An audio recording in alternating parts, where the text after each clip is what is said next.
Gaza के पहले मैंने वक्फ के सवाल को उठाया, मंदिरों के सवाल को उठाया कि मंदिरों पे ज़्यादातर पे नियंत्रण सांप्रदायिक नेटवर्क के लोगों का हो गया। उसके पहले मैंने मसला उठाया ये जो संभल और उधर दरगाह जो है अजमेर वाला, उस पर मुकदमे दायर कर दिए गए। मैं मानता हूँ कि हिंदुस्तान पर दो तरफा हमला है। एक तो हिंदुस्तान की संस्कृति पर हमला है, धर्म पर हमला है। धर्म के माने हिंदू धर्म मुसलमान धर्म नहीं, धर्म के माने होता है कि इंसानियत।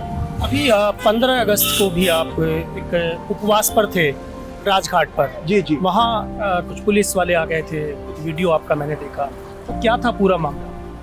वो कोई गंभीर मामला नहीं था।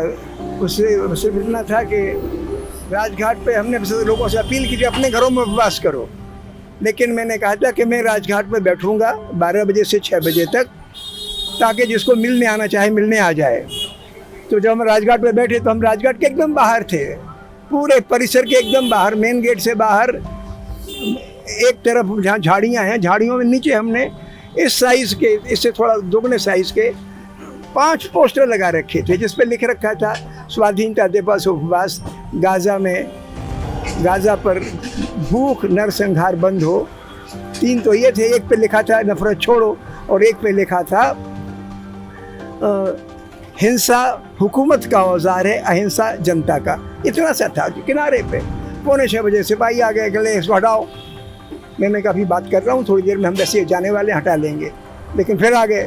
तो फिर उनसे मेरी बेटी बोली कि पढ़तोड़ लिखा क्या है इनमें? तो हमने कहा एसएचओ को बुलाते हैं। कुछ देर बाद इंस्पेक्टर साहब आ गए, कहने लगे कौन यहाँ पे डेमोस्ट्रेशन कर रहा था? हमने कहा हम डेमोस्ट्रेशन नहीं कर रहे थे, गाज़ा पर उपवास रखा था और थोड़ी बात कर रहे थे लोगों से। बोले गाज़ा देश में समस्याएं नहीं है, व्यक्ति आपको क्या, गाज़ा से क्या मतलब? तो मैंने कहा कि आप पहले इंसान हैं, बाद में इंस्पेक्टर हैं। तो बोले आपने बांग्लादेश में जब हिंदुओं पे अत्याचार हुआ तब भी आपने उपवास रखा होगा, रखा था ना? मैंने कहा बांग्लादेश को कहाँ ले आए, कहाँ बांग्लादेश, कहाँ गाज़ा का मसला?